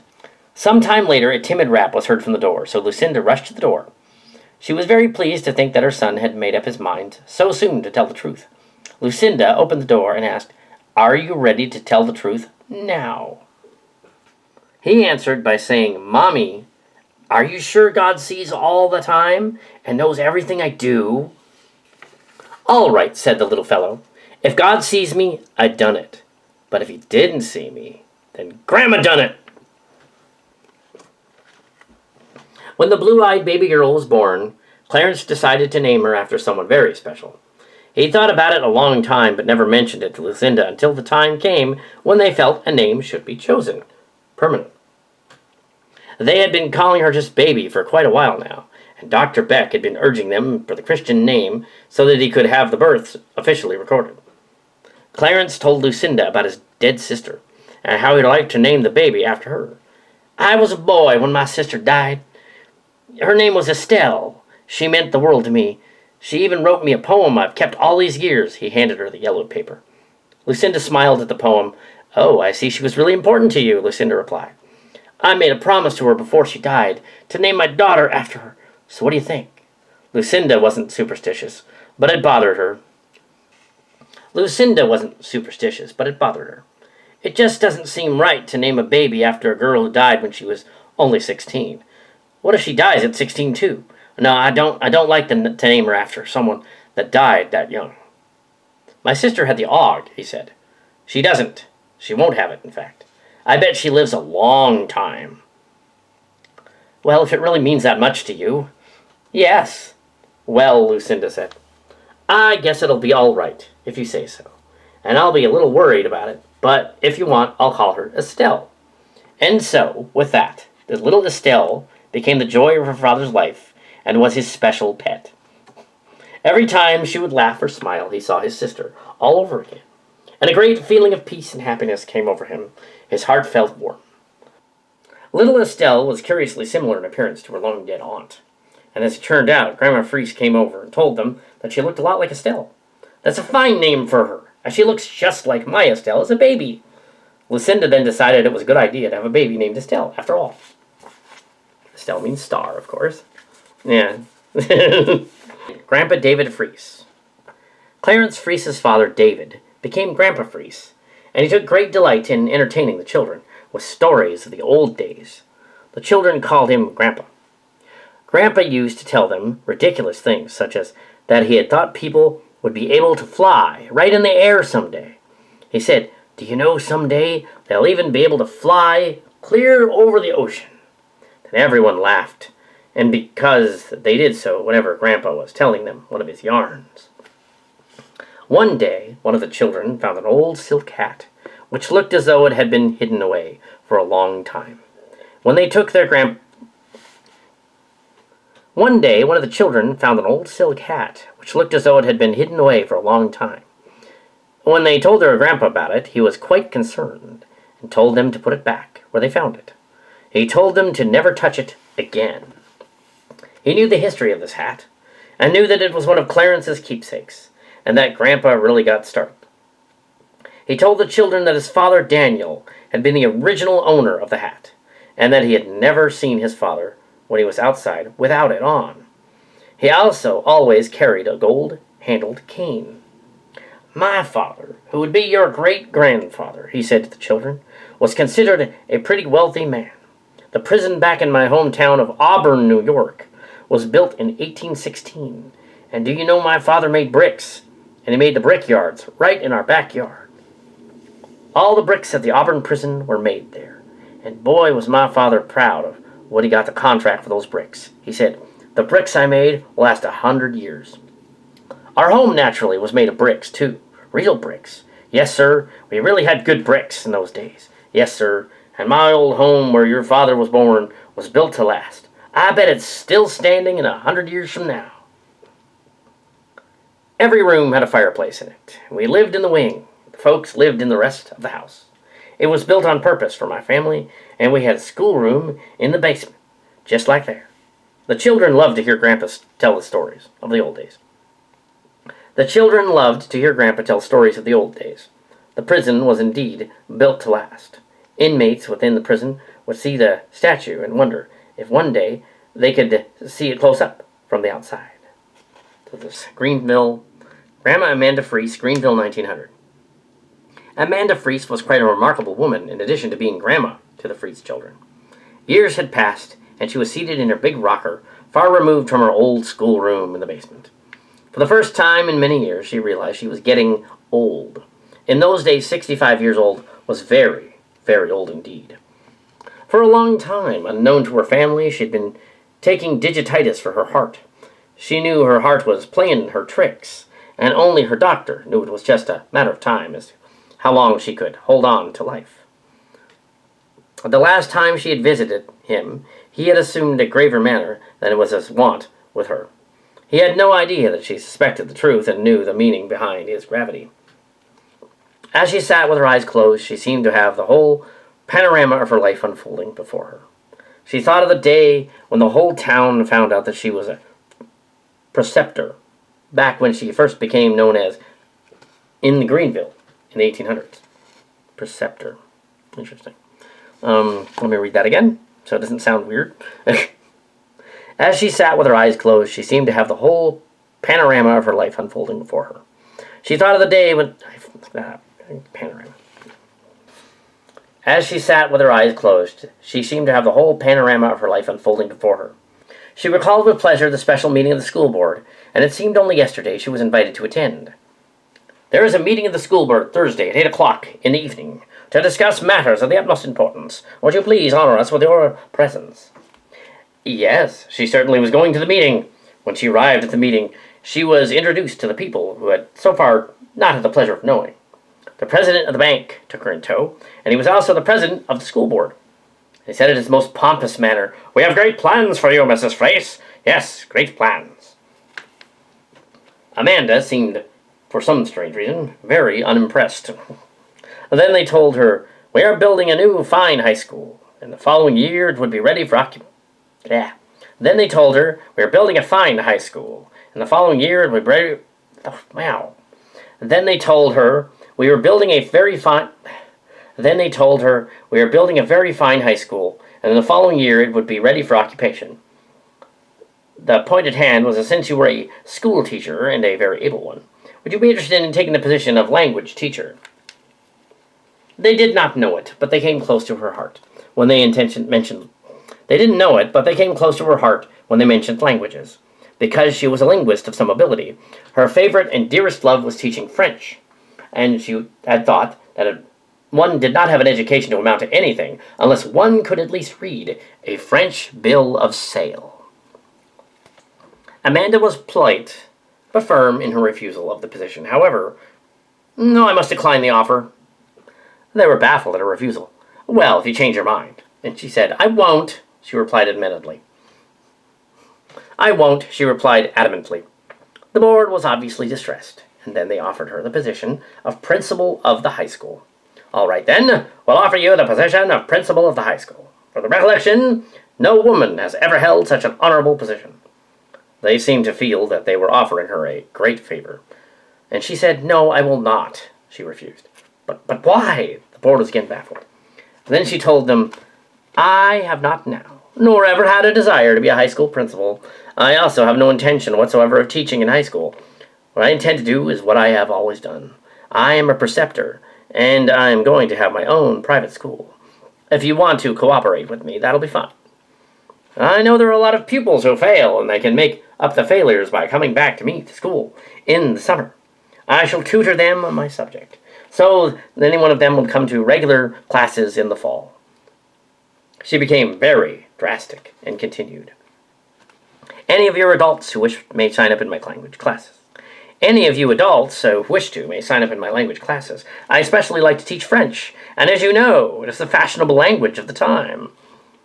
Always prepared for any emergency, Mrs. Freese then extracted from her voluminous handbag a large-sized bill of fare from the largest hotels in New York. How many of you can read this? She passed it around, and not one of them, including the bank president, could read it. Just as I suspected, she said, in the most benign manner. With a few condolences, she continued, You see, you all need lessons in French, and I will be glad to tutor you. Despite the fact that it never crossed their minds to go to any place where reading a French bill of fare was imperative, they suddenly felt the education were indeed incomplete. Greenville, 1900. Amanda Freese's clout extended into the political arena in town as well, and she liked to involve herself in town affairs. She was a strong advocate of the Republican Party, as thus the men in town who could vote regarded her as a great politician. And also, back in 1900, the Republican Party was different than it is today. Much different. Oh, yeah. She was not allowed to vote, as women weren't allowed to do so back then. But what she did was stand for what she believed in, and campaign in her own way. She would offer to go up and down the streets of town, waving her arms and speaking about the merits of high tariffs and free trade. Which definitely sounds like current Democrats, not Republicans. He was completely different back then. Yeah. In a sense, she taught civil government to adults, who she was given the opportunity. Men in town began to admit that she knew more about politics than the average man, and they would humbly admit this to their wives, if they happened to be present. Other women in town regarded her as odd, but not crazy. Suffrage, which is the women's right to vote, was something only for men in those days, so it was unheard of for a woman to be walking around, lecturing on the merits of the eventual day that women could vote. She wasn't afraid to speak in public. Women will have the ballot someday, and that would be made her blood boil when anyone told her that women and idiots would never vote. She was a political woman ahead of her time, both 20 years too early to enjoy the day that women could vote. It would be over a decade after her death before women indeed had the right to vote. Amanda took political hopefuls in town under her wing, and some of them aspired to be great. It was the Republicans to whom she took an interest at all, and, as a Democrat, she considered beneath her a notice altogether. One day, a young man approached her and said, I want to run for local office, but I've never made a speech in my life. I understand if you were very good at this thing, and I can pay you well. How about it? Will you make up some sort of speech for me? I'll just memorize it, and nobody will know the difference whether I wrote it or not. He seemed very sincere, and such a personable young man. Amanda answered immediately, I'd be glad to write up the speech for you. and you may pick it up tomorrow night." The speech was prepared on time for him to deliver it, and the young man was so delighted, he said, "If I get this office I want, I will never forget you, Mrs. Freese."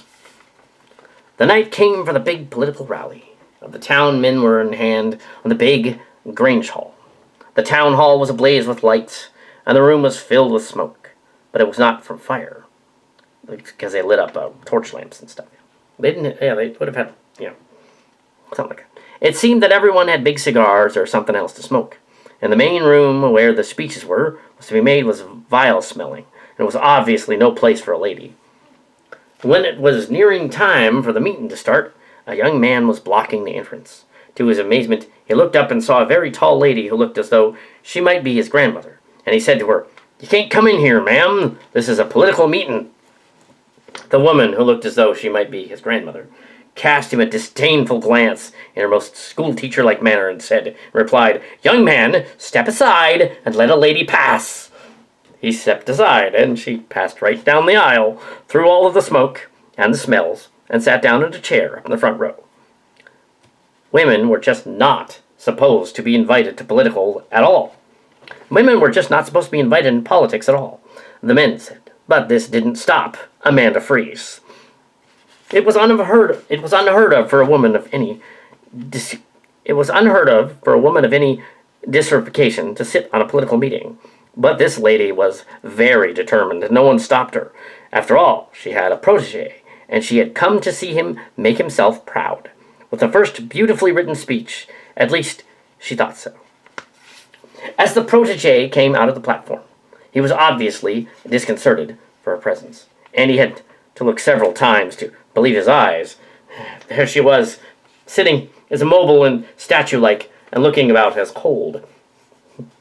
The men applauded and cheered as some of the mayor introduced the speaker. The men applauded and cheered as soon as the mayor introduced the speaker, and a wave of expectancy was now pervading the place. The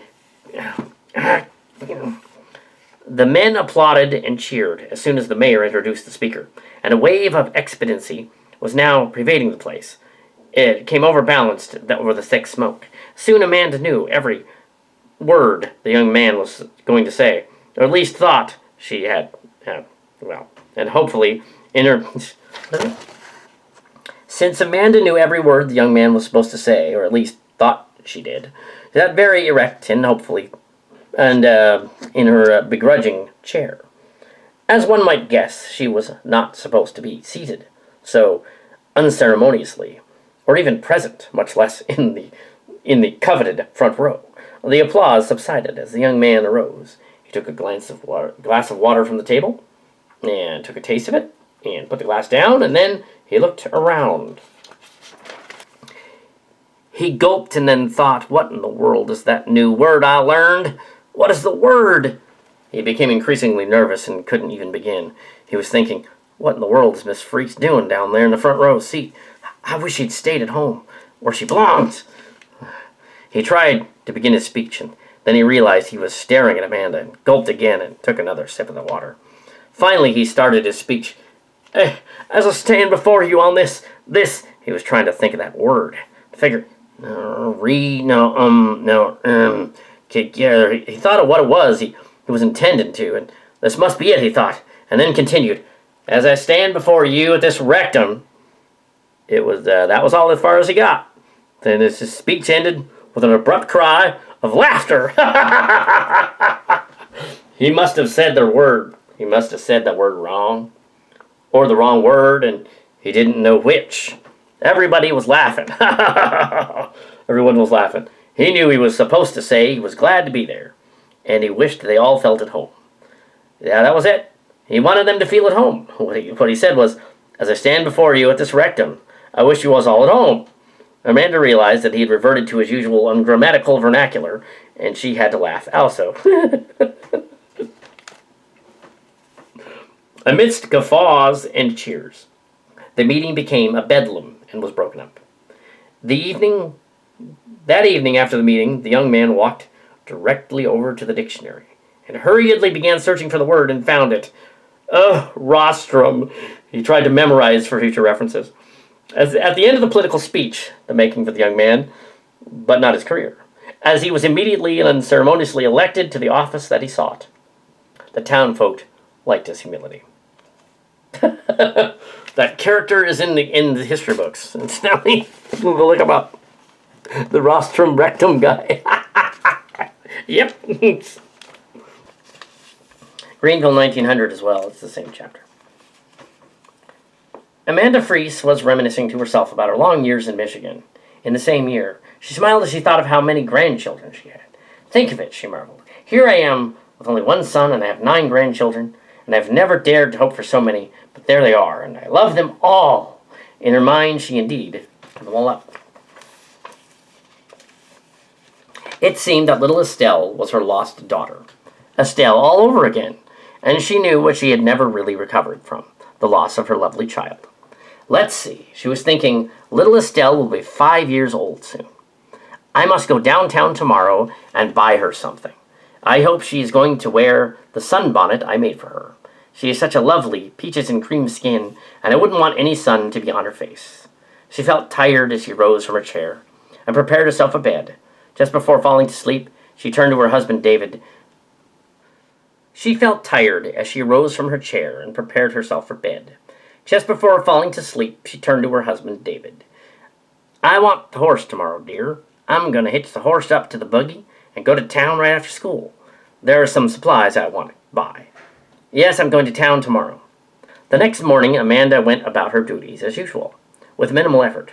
Her household duties had long since ceased to concern her, or to be much of importance one way or the other. When the dust was getting a little thick on the walnut furniture in the parlor, that was all right too. She prided herself as an educator and schoolteacher, and house cleaning was not only repugnant, but also trivial. It was just something to be done, and preferably ignored. As soon as she was restless, she would scarcely wait until the hour came for school to start. The schoolroom in the basement was her life, her love, and her being. It came time for school to start, so she went outside and gladly rang her. It became time for school to start, so she went outside and gladly rang the bell. She had a little school bell, which she used to summon the children from the big backyard, where they were playing. It was the same type of bell as those used all over the countryside. She rang that bell with pride and vigor at first, but then the tired feeling quickly took over, and she stopped. She thought it seemed the day would never end, and the first time in her life, Amanda realized that she was watching the clock anxiously. It was incredible to her that she couldn't wait until it was time for dismissal of the pupils for the day. All day time passed grudgingly slow, and she wondered why. Inside there seemed a voice was calling to her to make haste. The word hurry repeated in her mind. Those feelings were all quite confusing to her. Analytical and orderly mind. At least the day was over for the children, and Amanda Freese sighed with relief. She wondered, what is the matter with me? Despite her age, she was able to hitch up the high buggy and her horse, and began to ride the 1.5-mile road into town. She finished her errands as fast as her unfamiliar exhaustion would allow, and smiled to herself as she made her last 2 purchases, a bag of candy and a very beautiful drinking glass. The decorative gold markings on the glass made it look too fancy to drink. It was decorated in fancy designs of gold and green. She placed her 2 purchases on the buggy seat beside her, and giving the horse a smart whack with her buggy whip, she was quickly on her way toward home. Before going home, however, she planned to stop at her son's to visit the family for a while. When she neared the home of Clarence Freese, she saw a little girl running out as fast as she could toward the house, and she was not wearing her sunbonnet. As soon as the horse and buggy stopped in front of the house, several children swarmed around it and came down the walk, with little Estelle having hastily put on her sunbonnet, tied around her chin. From Grandma here. Okay. I've been a good girl, Grandma. See? I put on my sunbonnet. I always wear it, like I promised you. Grandma Freese looked at her first and didn't comment. She looked rather grim, and the children didn't know what to make of such a look on her usually pleasant face. The children all loved her, but they sensed that she was not like their grandma that day. Following her into the house, they waited for her to say something. Grandma Freese seemed so sullen and rambled unintelligibly. She looked so sullen and sad, and they knew something was very wrong. She spoke first to her mother and said, "Now, Lucinda, I hate to say anything to you, but I have a strange feeling that something is going to happen to me tonight. I have a premonition. God is taking me to his heavenly house, and that I will soon be with him in a mansion in the sky. She spoke first to their mother and said, "Now, Lucinda, I hate to say anything to you, but I have a strange feeling that something is going to happen to me tonight. I have a premonition that God is taking me to his heavenly home, and I will soon be with him in a mansion in the sky. This premonition is so strong, and I want to take Doll, my granddaughter, home with me, now that she will be handy to run down and let you know how things are in the morning." Lucinda was aghast and thought her mother-in-law must have suddenly lost her mind. A premonition? She never had such things. Suddenly, grandmother wasn't superstitious. A woman of her education and understanding. It was so overwhelming, though, that Grandma looked as though she actually meant what she had said. Lucinda had trepidation in her heart, and said of course Doll could come with her, but she said she was sure everything was going to be all right. She refused to take too seriously what had been said. Doll was a big girl now, 15 years old, and being the eldest granddaughter, she was chosen to accompany her home. Just before Grandma got into the buggy, Grandma turned to little Estelle and said to her solemnly, doesn't look fine. Just before Grandma got into the buggy, Grandma turned to little Estelle and said to her solemnly, "Now here on this seat of this buggy is a present I bought for you this afternoon. In fact, here are two presents, and I'll tell you what they are. One is a bag of candy, and the other is a pretty drinking glass with gold and green on it. I am now going to give you them to your sister Doll. Hence, you did not tell the truth. I saw you running up to the house without your sunbonnet on, and Grandma feels very badly, and sorry that you're such a naughty girl." With those words, she started up the horse to ride away, and the buggy went down the lane. She was gone. She was never seen alive again. The next morning, bright and early, Doll ran panting to the house. She had run all the way home, and was so breathless she could hardly talk. When she caught her breath, she began to cry out loud to wake up the house, and soon everyone came into the front room to see what the commotion was. The Doll sobbed and said, "Grandma's dead! Grandma's dead! Ah, sorry, it is awful. She made a funny noise in her throat at 5 o'clock this morning, and Grandpa got up real quiet, and he lit the lamp, and when he got over to the bed again and looked at Grandma, she was dead already." Deep gloom fell over the house that midsummer day.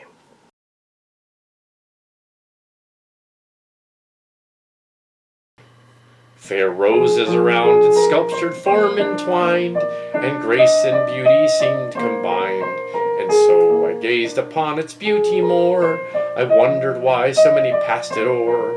But oh, that form so beautiful to see soon made its hidden sorrows known to me. Thorn lay beneath the flowers and colors fair. Sorrowing I said, "This cross I may not bear." So it was with all these around, not one to suit my need should there be found. Weeping I laid each heavy burden down, and my guide gently said, "No cross, no crown." At length to him I raised my saddened heart. He knew its sorrows, bade its doubt apart. "But be not afraid," he said, "but trust in me.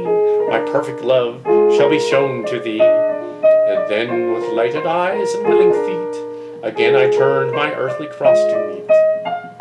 With forward footsteps turning not aside, for fear some hidden evil might betide. There and prepared an anointed way, listening to hear, ready to obey.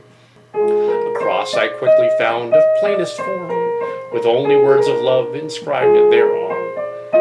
With thankfulness I raised it from the rest, and joyful acknowledged it the best. The only one of all the many there that I could feel was good for me to bear. While I trust my chosen one confessed, I saw a heavenly brightness on its rest. And as I bent my burden to sustain, I recognized my old cross again.